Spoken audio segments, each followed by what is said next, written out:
Now, our first speaker is a rare breed of top-class scientist and top-class entrepreneur. He has about 45 patents. He speaks in TEDs around the world. He is from the agricultural faculty, and in his spare time, because he has so much of it, he makes delicious wine. I am very proud to present Professor Oded Shoseyov.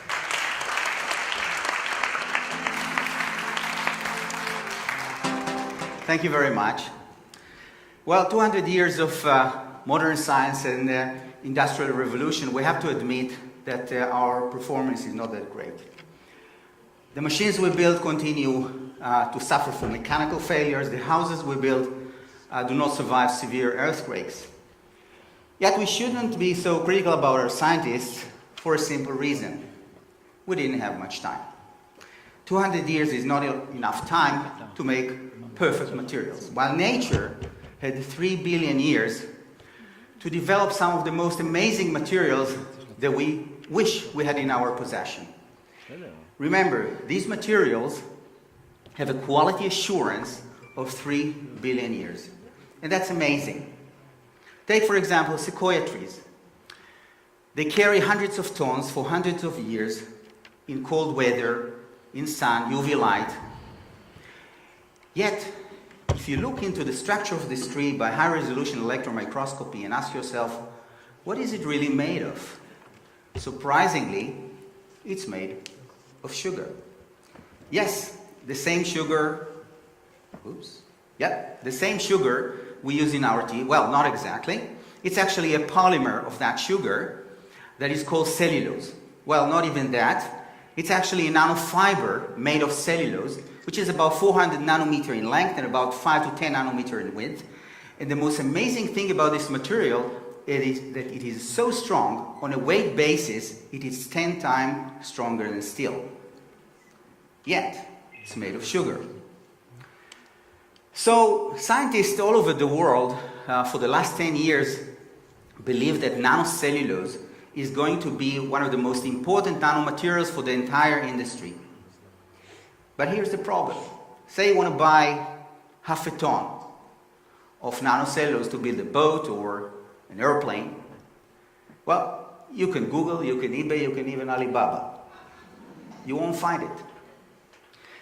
Well, of course, you're going to find thousands of papers of scientists saying how wonderful this material, but no commercial source. So about 7 years ago, we at the Hebrew University, together with our partners from Sweden, decided to develop a cost-effective industrial-scale method and process to make nanocellulose. And of course, we didn't want to cut trees, so we were looking for another alternative source of raw material, and we found one, which is the sludge of the paper industry. And the reason is there is a lot of that. In fact, Europe alone makes 12 million tons of that sludge annually. This is the equivalent of a mountain 3 kilometers high sitting on a soccer field, and we produce this mountain in Europe every year. So for everybody, it's an environmental problem. For us, it's a gold mine.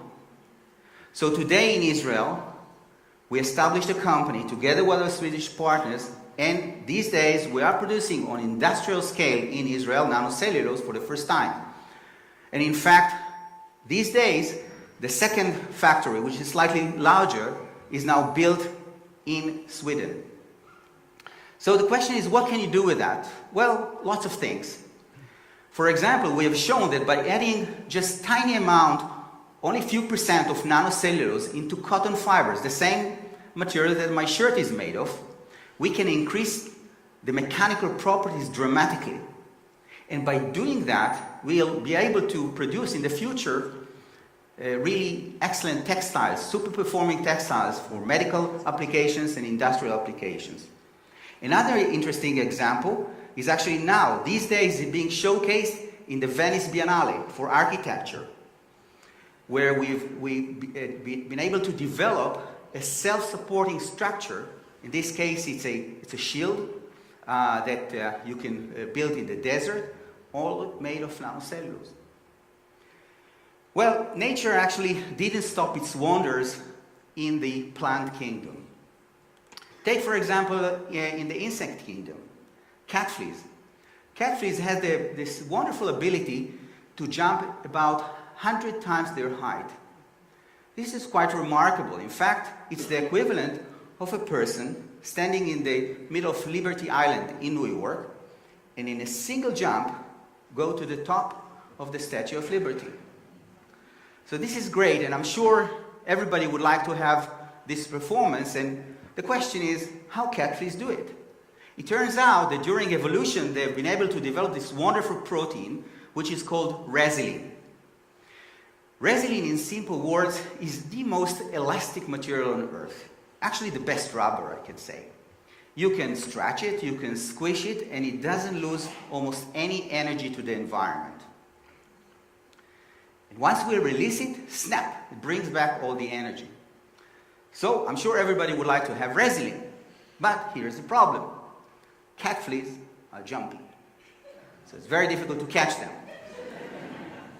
But it's actually enough to catch one. And now, all you have to do is to extract the DNA of that cat flea, clone the gene that encodes for the resilin in a less jumpy organism, like a plant or E. coli. And that's exactly what we did. So now we have the ability to produce lots of resilin, and we can do a lot of things with that. Well, my team at the university decided to do something really cool. They decided to try and combine the strongest material produced by the plant kingdom, the nanocellulose, with the most elastic material produced in the insect kingdom, the resilin. And the end result is quite amazing material, and in fact, enable us to make extremely strong films, which are tough, elastic, and transparent. So what can you do with that? A lot of things. Sport shoes, next generation sport shoes that will enable us to jump higher, run faster. And in fact, lots of other things, like, for example, touchscreens. Touchscreens that will be strong and will not break so easily as they often happen today. Well, our doctors continue to screw and glue medical implants made of synthetic materials in our body. And I'm going to say that this is not a good idea. Why? Because they fail. They fail just like this plastic fork, because it's not strong enough. But sometimes they are too strong, and in fact their mechanical properties do not really fit the surrounding tissues. But the reason is actually much more fundamental. The reason is that in nature, things are done totally differently. In nature, there is no one that takes my head and screw it into my neck, or take my skin and glue it onto my body. In nature, everything is self-assembled and developed. Every living cell, whether coming from a plant, insect, or human being, has a DNA. And the DNA encodes for nanobio building blocks. Many times there are proteins, other times there are enzymes that make other materials like polysaccharides, fatty acids. But the one common thing about all these nanobio building blocks is that they need no one. They recognize each other, and they have the ability to self-assemble into structures, scaffolds on which cells are growing, proliferating, develop into tissues that together makes the organs, and together brings life. So 10 years ago, we decided at Hebrew University, in my lab, to focus on probably the most important nanobio building block for us, for human, which is collagen. Why collagen? Because collagen accounts for about 25% of our dry weight. Other than water, we have nothing more than collagen. Give you a few examples. Bone. Bone is about 50% collagen, 50% mineral. Our skin about 70% collagen. Tendons and ligaments close to 100% collagen. So I always like to say that anyone who is in the business of replacement parts for human being would like to have collagen. Well, admittedly, even before we started 10 years ago, there were already on the market more than 1,000 medical implants that are made of collagen. For example, this dermal filler to reduce wrinkles and augment lips. other more sophisticated implants like heart valves, for example. So where's the problem? I just told you that they were already there. Well, here's the problem. The source of all this collagen is dead bodies. Dead pigs, dead cows, and even human cadaver. So risk is a big factor, but it's not the only one. Also the quality. Now here I have a personal interest. This is my father, HUJI Shoseyov, in our winery. 7 years ago, a heart valve, similar to the one I just showed you, was implanted in his body. Now, the medical literature say that these heart valves start to fail 10 years after the operation. No wonder. They are made of old, used, dead tissue. Just like this wall made of bricks that are falling apart. Yes, of course, we can take those bricks and build a new wall, but it's not going to be the same. And in fact, the FDA in 2007 already made a notice and a warning asking the companies to start and look for better alternatives. And that's exactly what we did. We decided to clone all the 5 human genes that are responsible for making type 1 collagen in human into a plant, into a tobacco plant. So that's exactly what we did. We in fact isolated all the 5 human genes and cloned them into a single tobacco plant. Now you may ask me, why tobacco, a plant with such a bad reputation? Well, there are many reasons. First of all, tobacco do not, just like any other plant, do not transfer human pathogens.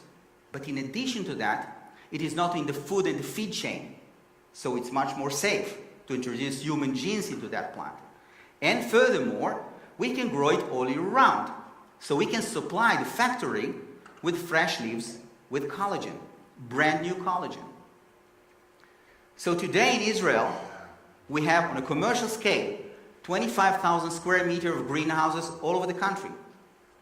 From the Golan Heights, in the Upper Galilee, in the middle of the country, in Hatzeva, in the Arava, and most recently, even in the Jordan Valley, where the farmers receive these small plantlets of tobacco that look exactly like regular tobacco, except that they have 5 human genes, which are responsible for making type 1 collagen.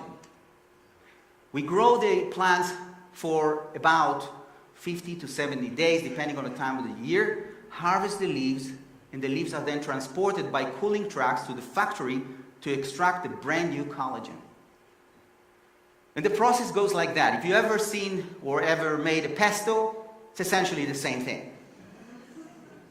You crush the leaves, you get the juice with the collagen, concentrated protein. The protein is then transported into clean rooms where we do the final purification, from which we make different medical implants.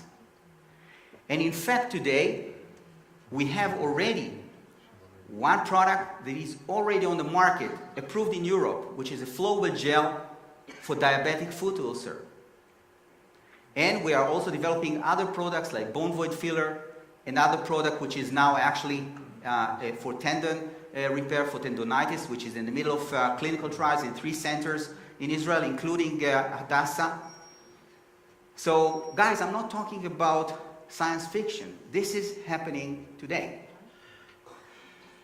In fact, more recently, we've been able to extrude, using textile methods, collagen fibers which are 6 times stronger than Achilles tendon. So together with our collaborators from Ireland, we decided to do something really cool. Remember the resilin? We decided to combine now the resilin from the insect with the collagen fibers. And the result is amazing. In fact, we've been able to make a super collagen fiber with only 5% resilin that is about 380% more tough and 300% more elastic. So oddly enough, in the future, when we will make artificial tendons and ligaments from that material, the patient that will receive that implant will have better performance after the surgery than he had before the injury. So what's for the future? We believe that in the future we'll be able to produce all the different nanobio building blocks that nature provided to us, like collagen, resin, nanocellulose, and many others. That will enable us to make better machines, and even heart. Now, this heart is not going to be the same as we can get from a donor. It will be better. It will perform better and will last longer.